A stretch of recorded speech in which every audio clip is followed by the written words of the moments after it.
உங்கள் கார் ரன்னிங்கில் இருக்கும்போது உங்கள் ஸ்பீடோமீட்டரில் ஸ்பீட் 0க்கு வந்திருக்கா? இல்லை நீங்கள் பிரேக் போடாமலே ஏபிஎஸ் லைட் எரியுதா? Your system is a liar. Let's see how. அதுக்கு முன்னாடி சேனலை சப்ஸ்கிரைப் பண்ணுங்க. மாடர்ன் காரில் ஸ்பீடோமீட்டருக்கு தனியாக ஒயர்லாம் இருக்காது. All tyres have sensors. அதை கண்ட்ரோல் பண்ணுறது ஏபிஎஸ் ECU. இப்போ ஏபிஎஸ் ECU சிக்னல் கொடுக்கலனா, கிளஸ்டருக்கு டீட்டெயில்ஸ் கிடைக்கலனா, cluster will be waiting for a signal. Data exchange நடக்காது. So your car is moving but your cluster says it's still dead. இது வெறும் speedometer problem மட்டும் இல்லைங்க. உங்கள் ஏபிஎஸ் ECU சிக்னல் கொடுக்கலனா உங்கள் ட்ராக்ஷன் கண்ட்ரோல் ஒர்க் ஆகாது. உங்கள் கிளஸ்டருக்கு எவ்வளோ ஸ்பீடில் வரீங்கன்னு தெரியாது. ஆக்சுவலாக your cluster will get collapsed.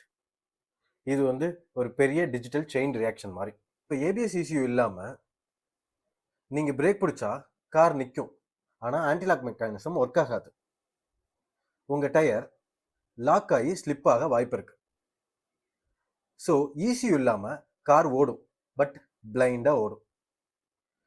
ஒரு ECUலேயே இவ்வளோ பிரச்சனை வருது. நிறைய ECU போச்சுன்னா என்ன பண்ணுறது?